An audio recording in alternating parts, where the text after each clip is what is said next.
A General é um filme de 1926, dirigido por Clyde Bruckman e Buster Keaton, estrelado por Buster Keaton, Marion Mack, Glenn Cavender e Jim Farley. Durante a Guerra Civil Americana, espiões da União roubam a amada locomotiva de Johnny Gray, a General, com a namorada de Johnny a bordo do vagão anexado, e ele sozinho precisa fazer tudo o que conseguir para pegar a General de volta e resgatar Annabelle. Olá pessoas, sejam todos muitíssimo bem-vindos. Eu sou o Aleph e hoje é dia da gente fazer mais uma recapitulação falando sobre o filme de número 33 da lista. Esse filme aí que é um grande clássico, é frequentemente citado aí como o filme mais famoso do Buster Keaton. Eu acredito que seja realmente o filme mais famoso dele, é o que eu mais vejo, inclusive, ser exibido em festivais. Eu vejo anúncio de festival ou de, sei lá, exibições aleatórias aí de lugares que passam filmes antigos. Estão frequentemente passando esse filme, o que eu diria que por um lado ajuda quem quiser assistir a assistir, mas eu acho que tem no YouTube, então é domínio público. Então, é um filme muito fácil de ser encontrado. A sinopse meio que diz tudo, assim, do filme. No máximo, eu acho que tem um ponto interessante no começo do filme, que a sinopse não fala, que é o fato de que o filme meio que começa ali com, sei lá, a guerra estourou e as pessoas são chamadas pra se alistar. Os homens, obviamente, são chamados pra se alistar. E aí fica uma coisa do tipo, você vai se alistar ou não vai? Pro Johnny Gray, que é o personagem do Buster Keaton. Você vai se alistar? É melhor você se alistar. Ele meio que não quer, mas a namorada dele fala, tipo,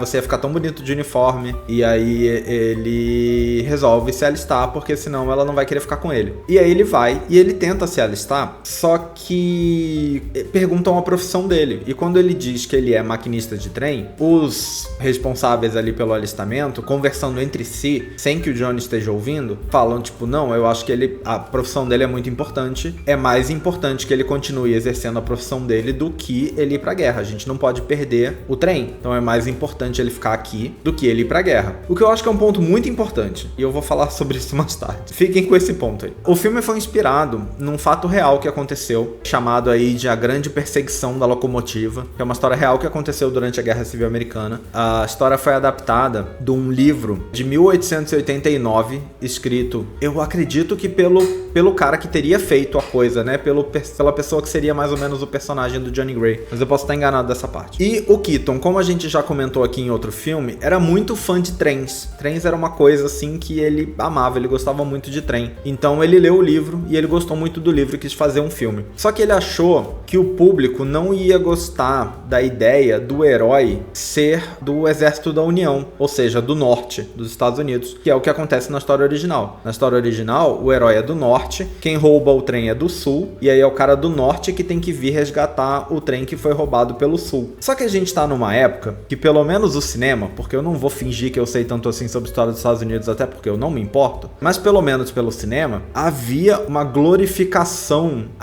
a essa imagem do sul como, sei lá, idílico, perfeito, mágico, no cinema no geral, lembrando o sul que era a favor de manter os escravos, enquanto o norte era a favor da libertação dos escravos, e esse era o principal ponto de disputa entre eles. Então ele fez essa troca para o personagem passar a ser um personagem do sul, com os do norte sendo os vilões. O que eu acho que diz muito sobre muita coisa, né? É impossível para mim saber se fosse ao contrário, o que o público teria achado. Porque parece para mim uma desculpa meio esfarrapada, a ideia de que ele fez essa troca porque o público não ia gostar. Eu acho que o público consome o que tá acontecendo no cinema, sabe? E eu acho que do jeito que o filme é mostrado, sinceramente, pra mim, assim, de novo, que eu não sou o público da época, nunca vou saber pensar como o público da época pensava, e acho que mesmo que a gente tenha estudos sobre o assunto, é muito difícil você saber de verdade, a não ser que você me diga que tem um exemplo de um filme que fez o contrário, e era muito bom,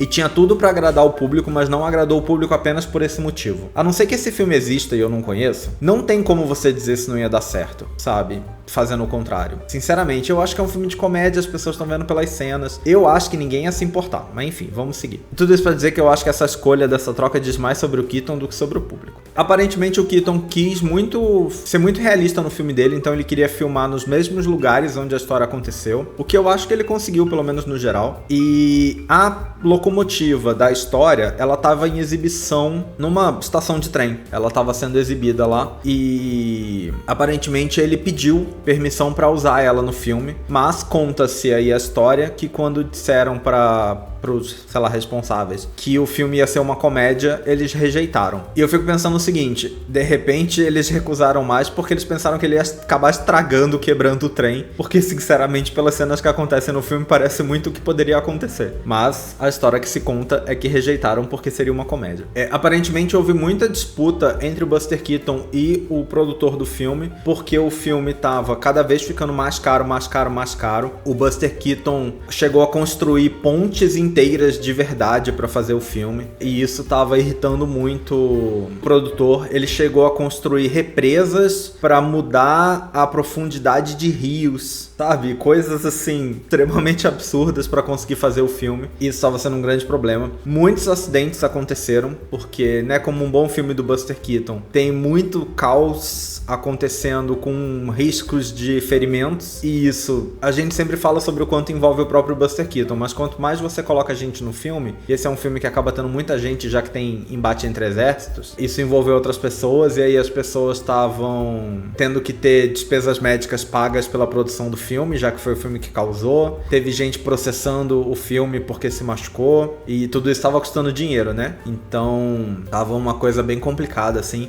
Parece que o filme chegou a causar incêndio na região, porque eles quiseram fazer uma cena queimando um negócio, e o fogo se espalhou pela mata, chegou em fazendas, sabe? Totalmente caótico, assim. Aparentemente, no momento em que o filme foi lançado, ele não fez muito sucesso, nem com críticos, nem com público. Em especial, o filme foi lançado ali bem perto do final da era do cinema mudo, mas ainda na era do cinema mudo, o que, embora seja uma informação que eu encontro na Wikipedia, eu não sei o quanto isso se justifica pra afetar a opinião do público, já que eles não tinham um filme falado ainda pra comparar. É um filme de comédia e ação, o que parece pra mim que deveria ser bom, mas enfim, não gostaram muito. E em 1963, numa entrevista, o Buster Keaton disse que esse era o filme que ele mais tinha orgulho de ter feito, e ele diz que isso era muito porque ele pegou uma história que aconteceu de verdade. Ele falava que era uma história dos livros de história e que ele contou a história em grande detalhe. E por isso ele sentia muito orgulho. O que eu acho um problema muito grande, considerando que ele inverteu a questão principal histórica do que aconteceu no filme. Então, eu não sei o quanto ele podia argumentar que ele fez uma grande obra histórica, no sentido de contar a história real que aconteceu, como ele argumenta nessa entrevista, porque ele mudou totalmente assim a história que aconteceu. Então, enfim, ao longo dos anos, as pessoas foram passando a respeitar muito esse filme, considerando esse aí um dos maiores filmes da história do cinema. Foi conquistando aí esse respeito que ele não teve na época em que ele foi lançado. Vamos então dar uma olhada no que o livro fala sobre ele? Bom, o livro começa dizendo que o Keaton fez vários outros filmes, e aí cita alguns, que podem ser incluídos entre os melhores e mais engraçados de toda a produção cômica do cinema. Porém, nenhum deles é mais forte candidato ao primeiro lugar do que esta obra-prima atemporal. Vocês sabem que eu vou ter problema com esse argumento, né? Porque eu acho que assim... Bom, primeiro que eu já falei no vídeo do Sherlock Jr., que eu gosto daquele... Aqui tá Sherlock Jr., mas é o Bancando o Águia. Eu acho que hoje em dia você encontra o filme com ambos os títulos. Sherlock Jr. é o título que ele saiu... É o título em inglês. E aí aqui ele saiu como Bancando o Águia. Mas eu acho que hoje em dia você consegue encontrar com ambos os títulos. Vocês sabem que eu gostei mais daquele do que desse aqui, porque eu falei isso naquele vídeo, e eu imagino que a maioria das pessoas que tá vendo esse aqui viu aquele também. Não pra dizer que eu não gosto desse aqui, mas eu gostei mais daquele. Então, esse argumento já não funciona pra mim. Agora, eu acho que dizer que A General é um filme atemporal é muito problemático, porque eu acho que ele não é nada atemporal. É um filme que você pode assistir hoje e gostar sim, se você gosta de filmes antigos e tal. Você consegue abstrair certas ideias, como eu citei antes, a questão do filme glorificar o sul dos Estados Unidos, em especial na guerra, no combate, e pintar os outros como vilões numa história que usa fatos reais, mas distorce eles pra inverter o que realmente aconteceu. Não é nada atemporal isso. Não é nem um pouco atemporal esse filme. Então, assim, eu acho que essa palavra é uma escolha de palavra muito boa. Você pode amar o filme, mas atemporal ele não é. Ele tem muitos problemas para ser visto hoje em dia, para ser pensado hoje em dia. Mesmo que ele seja bom, ele ainda tem muitos problemas. O livro fala sobre o fato das piadas desse filme serem totalmente derivadas das situações dos personagens,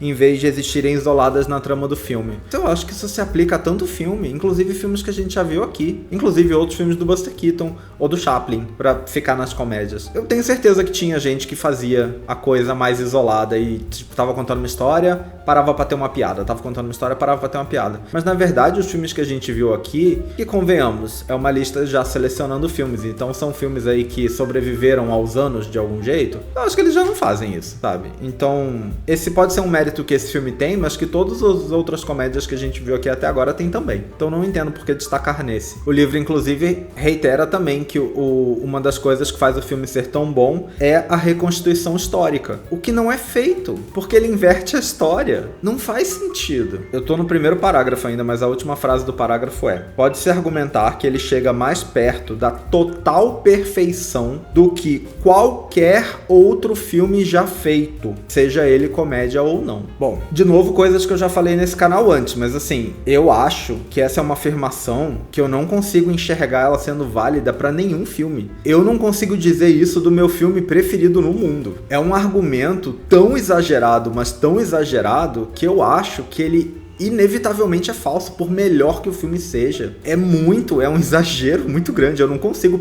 olhar pra nenhum filme no mundo e pensar assim. Eu acho muito bizarro afirmar uma coisa dessa. O livro ainda diz que esse filme é talvez o melhor filme sobre a guerra civil já feito, que de novo é engraçado, porque é contando uma história falsa, e é o melhor filme sobre a guerra civil já feito. Não é nenhuma dramatização de uma coisa que aconteceu e aí você inventa pra dramatizar, né? Ele pegou a coisa que aconteceu, ele inverteu os responsáveis, quem que era agente, quem que era vítima, ele inverte, e aí é um dos melhores filmes já feitos sobre o assunto, né? A última frase do texto do livro ainda é dizendo que o personagem do Buster Keaton nesse filme é o herói mais humano que o cinema já nos ofereceu. O que, de novo, gente, é uma afirmação ridícula. Você não pode dizer uma coisa dessa. Não faz sentido. Ainda mais num filme caricato. Como que um personagem extremamente caricato, porque assim, ele não dá pra negar. Ele é em todos os filmes dele. É a ideia, é a proposta. Como que esse personagem extremamente caricato é o personagem mais humano que o cinema já nos ofereceu. Não faz nenhum sentido dessas afirmações. E aí, assim, vamos lá. Eu falei lá no começo que eu ia deixar pra falar depois sobre a questão de mudar do norte pro sul, né? Fazer essa inversão de papéis. Acho que eu já falei bastante sobre isso, né? Pra mim é um problema muito grande que eu tenho com o filme. Porque, gente, eu inevitavelmente não consigo achar normal a ideia de você ficar glorificando uma coisa que é extremamente problemática e que hoje, pelo menos, a gente entende como sendo extremamente problemática, sabe? Que é essa ideia de que seres humanos podem manter outros seres humanos como escravos por causa da cor da pele deles. O filme não toca nesse assunto, mas ao mesmo tempo o filme toca nesse assunto, sabe? A verdade é que todo filme que fica glorificando o Sul, ou pelo menos quase todo filme que fica glorificando o Sul que a gente tem por aqui, eles evitam falar sobre isso, mas ao mesmo tempo eles estão falando sobre isso. Não importa que não apareça um negro no filme. Se a gente sabe que a história é essa, o filme tá falando sobre isso. E se ele deliberadamente pegou uma história que aconteceu do outro lado e inverteu para que este lado seja o herói, isso é uma declaração de posição política em relação a esse assunto da escravidão. Não tem como, não importa que esse assunto não seja tocado no filme diretamente. O fato dessa troca ter sido feita torna o filme para mim extremamente problemático hoje em dia. O que entra no problema que eu falei sobre como o livro fala que o filme é atemporal. Eu acho que atemporal ele não é nem um pouco. Você pode gostar dele. Você pode gostar dele apesar disso. Isso eu acho que é válido. Agora, isso é um problema. É um problema bem grande pra mim. É um problema. Pode ser um problema de níveis diferentes pra outras pessoas, mas assim, é um problema. Atemporal ele não é. E aí eu acho o seguinte, é um filme de comédia. É um filme que tem cenas engraçadas? Tem. Eu vou ser sincero, independente da trama, da temática e tudo mais, mesmo abstraindo isso e olhando o resto do filme, eu não vi tanta graça assim. Comparado com outros filmes do Buster Keaton que a gente viu até aqui, eu não vi tanta graça assim. E em especial os dois que eu falei que eu gostei, que foi o Nossa Hospitalidade e o Bancando Águia, que são dois filmes que eu gostei bastante. Vai ter mais um filme do Buster Keaton aí pra frente, que eu também gostei mais do que esse, pra ser sincero. Depois, quando vier, eu falo dele. Mas eu não sei, eu não consegui entender. Eu falei que eu ia falar mais sobre a questão dele ser rejeitado no alistamento por causa do trabalho que ele realiza. Eu tenho um problema muito grande com essa cena. Na verdade, é uma coisa que me incomoda em diversos filmes, que é a falta de diálogo das pessoas. Mas é coisas que seriam resolvidas com um diálogo simples. Mas ele fica com a ideia de que ele foi rejeitado e ninguém fala pra ele por que ele foi rejeitado, o que eu acho que é um problema. Eu sei que é pra ser um filme de comédia, mas é muito conveniente. É tipo, eu não soube elaborar isso em cima de um roteiro melhor. Do porquê que ele ser rejeitado, mas por que ele não sabe por que ele foi rejeitado. Parece pra mim que ele não soube criar essa ideia, então ele simplesmente faz com que os caras falem em segredo por que estão rejeitando ele, porque é tipo, é um segredo pra eles, porque não, todo homem tem que se alistar, mas não, esse é melhor a gente deixar ele aqui, mas não vamos contar pra ele por que não. Por que não faz sentido? Se você dissesse que ele não foi aceito se alistar porque o trabalho que ele faz é mais importante do que enviar ele pra morrer na guerra, ia ser tipo,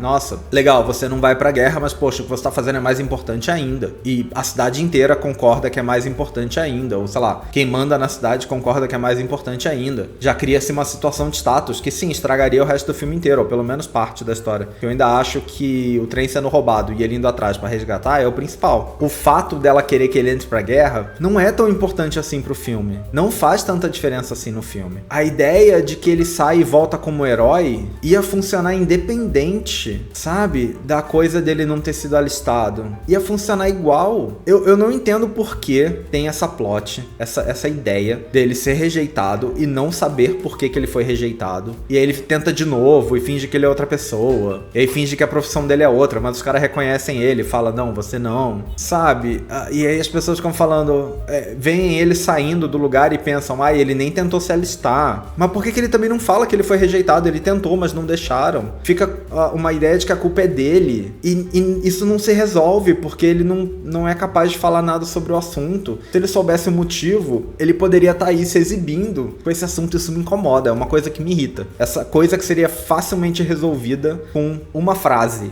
sabe? É uma coisa que me irrita. É uma situação de trama muito usada, tanto no cinema quanto na literatura, quanto em diversas coisas. Não é um problema que eu tenho com esse filme especificamente. É uma coisa muito usada, a ideia dos problemas que poderiam ser resolvidos com uma simples conversa, sabe? É uma situação muito comum, muito recorrente aí na ficção, mas é uma coisa que me irrita. Então eu já comecei tendo esse problema com o filme. A coisa da mudança do sul, principalmente depois que eu descobri, porque eu assisti o filme, pensei, é isso. Depois que eu descobri que era o contrário e ele escolheu inverter, isso pra mim gerou um problema muito grande. Quando eu só vi o filme, me incomodou menos. Quando eu fiquei sabendo da troca, me incomodou bem mais. Mas aí junta com o fato de que eu acho que assim, o filme tem cenas engraçadas? Tem. Mas eu não consigo achar ele mais engraçado do que os outros filmes do Buster Keaton. Eu não acho.